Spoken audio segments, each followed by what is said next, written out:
Hello, you wonderful people, and welcome to another episode of Not Too Comic Book. This being a show where I talk about TV shows that are adaptations of comic books. For today's episode, I'm going to talk about the latest episode of Van Helsing. Quite a few things went down this episode, so let's break everything down. First of all, there's the whole situation. Obviously, Vanessa and the Ba end up fighting, which is interesting. I like her movements. To be fair, this is like our first instance of really getting to see like a Van Helsing versus, cause it does, obviously, the first time they fought in the past was kind of like round one, but this kind of gloves are off. Plus, Vanessa's fighting at her full strength rather than being, well, I guess borderline full strength, because she's not Lillian, so it kind of works out like that. So, but I liked her movement and stuff like that too.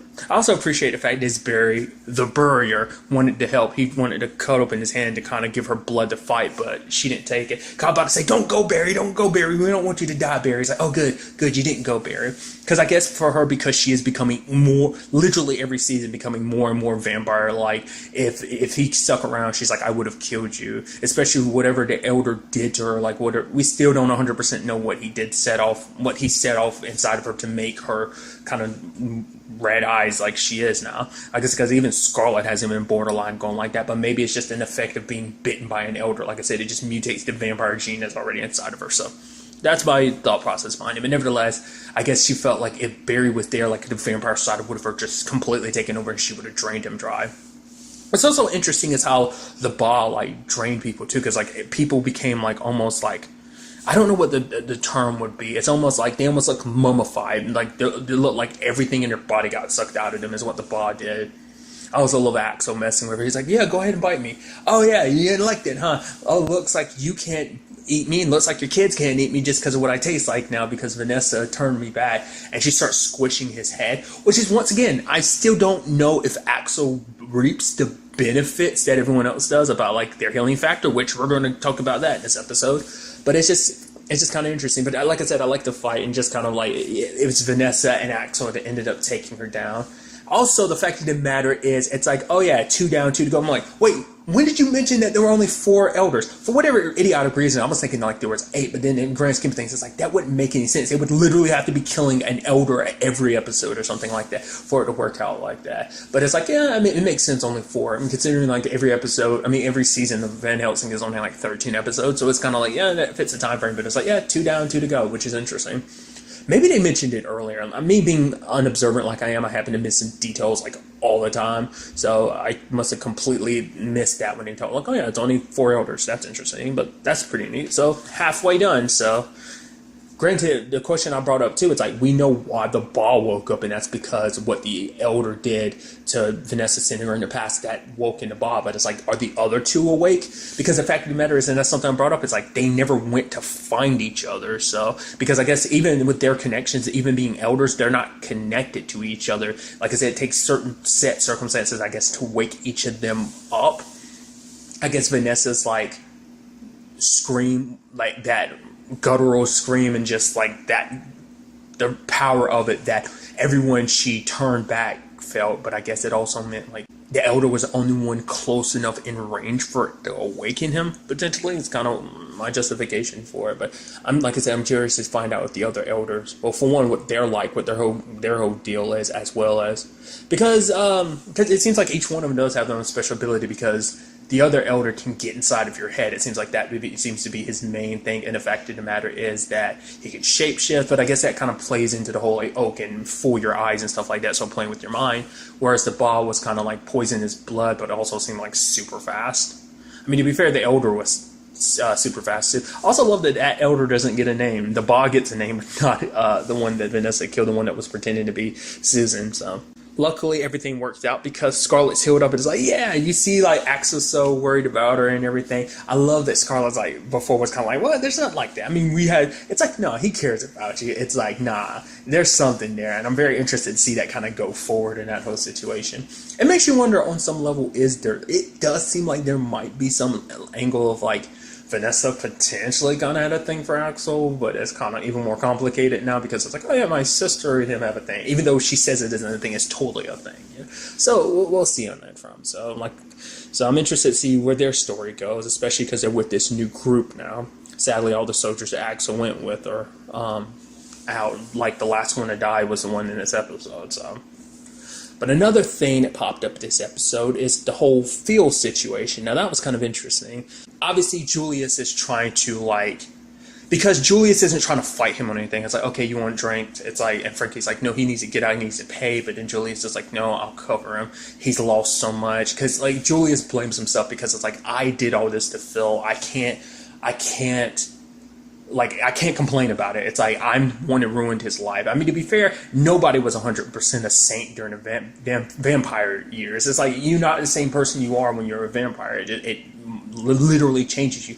But to be fair, I guess, in Julius's case, it's just kind of like, well, when it comes to Phil, because for Phil, it's like he needs somebody to blame. And it's like Julius is the one that turned him, that led to him killing his family and everything. Well, most of his family, like I brought up before. I was curious if that was what they were going to do, because it turns out his wife is actually in Denver. So that was kind of interesting, but I'll kind of talk about that in a second. But, Julius feels responsible. It's like, I turned his life upside down. Like, I'm the reason why he feels the way he did. Because it's like, I think he finally found happiness after such a long time. He found lucky and we potentially could start a family. And I guess in the grand scheme of things, I don't think I thought about that last season, but now it's kind of fresher in my mind. It's like, after doing what he did to his children, I guess you can understand why he'd probably be reluctant to have kids. That's not something he really brought up to Lucky. I mean, it's also the nature of raising a kid in this world. There's that whole thing too. But I think it's also mainly because it's what he did to his own kids. He can't live past that. So, I mean, let's not forget, he always had nightmares back in season 1 about everything. Being a human again brought his nightmares back. So, the aspect of losing Lucky he did, because it's I died. At the very least, I was with her, but it's no, she died and I'm alive and she's gone, and it sucks.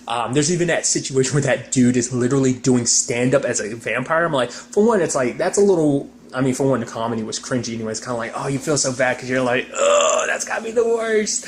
I think that's everyone's imagination of when it comes, that's how I imagine, if I would never do, comedy, but if I ever did, that's the main thing that would always keep me away from it, because for one, I'd suck at it because I'm not funny, but also just because I'm I'd have some experience like that, and I'm oh, you poor bastard. But also it's just kind of weird because it's you're making vampire jokes when the world has literally been overtaken by vampires. You're kind of a douchebag for doing that, but hey, this is the world we're in, you gotta make, that's comedy too. You pull from your experiences and you take the kind of depressing stuff and you kind of turn it into a joke. That's kind of your way of dealing with things. So it's kind of okay, I can kind of get behind that. But it's I felt so bad for the dude because he's trying his best.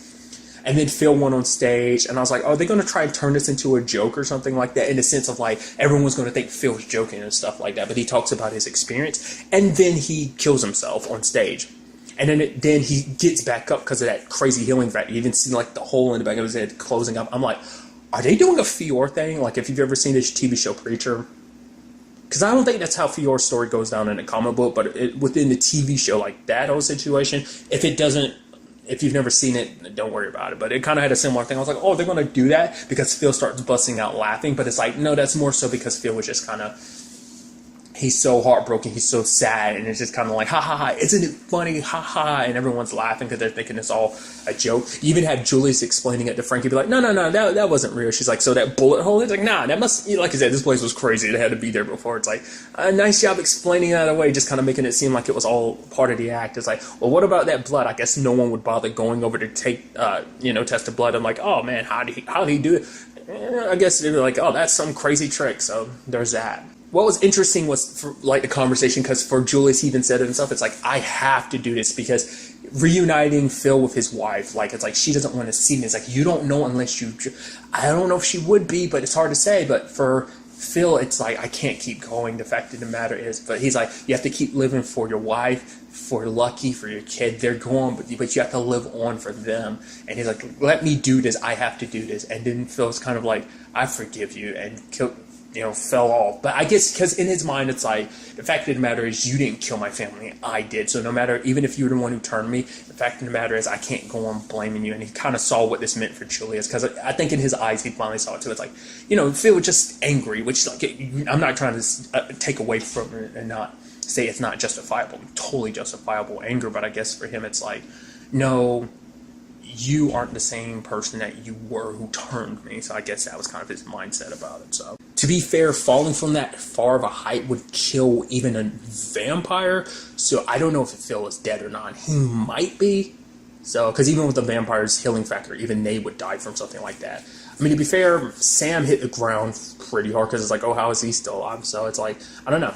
I guess it depends on how strong their healing factor is, but he might still be alive, especially because the whole aspect of like, hey, his wife is still here. I also love the dude at the registry being like, oh, I get it. You're looking for your friend's wife because he's gone now. And the fact of the matter is you always kind of fancy her, so you kind of think something's going to happen now. And Julia's like, wait, what? No. And he's like, the guy's like, oh, okay. I guess I got it completely wrong. Just walks away. I'm like, why would you even say anything like that, you jerk? So there's that. So I'm interested to see. I don't think Phil's dead. I think he will just kind of get back up. But like I said, like that fall would kill a vampire. So maybe we will have Julius going back, tracking down Phil's wife potentially and talking to her himself. Or we might see the whole Phil thing. I don't know. Like I said, that depends on how they handle this situation. And then on the other side of things, in Denver, it turns out this whole serum they use to kind of make it so that, kind of repel vampires. It worked, but it comes with a huge side effect because apparently it kind of drives people crazy. Like, I guess, like, I don't know, is it something you have to take continuously, or is it like once it's in your system, it's in your system forever? It's probably something you have to maybe periodically take. It's probably will wear off in your system after a while. Because I'm like, aren't you worried about, because I'm like, isn't Doc worried about Jolene kind of flying off the handle like that? And it's like but I guess like given high enough dose at once, you'll just kind of completely break down rather than it being kind of like a progression.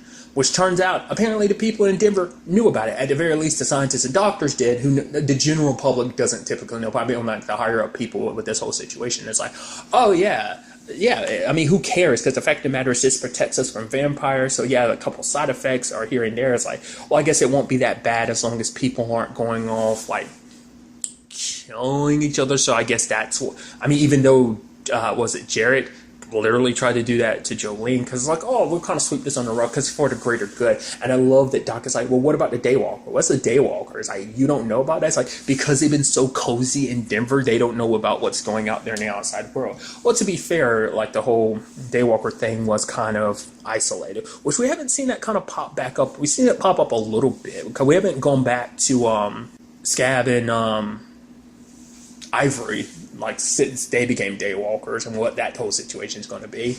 Yeah, they're not prepared for it because they don't know about it. Because like, why would you know about it unless you were out there surviving on the outside world? You probably wouldn't have heard the rumors and stuff like that. So for them, it's kind of like we're cozy in our little place. We don't need to worry about that. Oh, you're making up stuff. Which then there's the interesting thing of like the doctor turns around and her coat says Black Tech, and I'm like, wait, is this our first time seeing that? Like, and it was this episode. I was like, huh. Maybe that came up before. I didn't feel like I feel like I would have noticed that, which is interesting. Well, I don't think they would know that. Like, because I don't think Doc and the others really looked around the place when they met up with Vanessa at the beginning of the season. Like, I don't think they really checked the place out. Maybe, I don't know, because like for her not to, maybe she just didn't notice it, or just because she doesn't know. I mean, why would you know? I'm sure the only person who would know is Vanessa. I mean, like I guess like everyone was kind of dead by that point in time, killed by the elders, so it's kind of like, unless you're looking at the coach, you wouldn't have noticed that. Like it was kind of like an in and out type of thing anyway. So, but that's interesting because it's like Black Tech is kind of running things. It also seems like not everyone from Black Tech is gone, which I guess.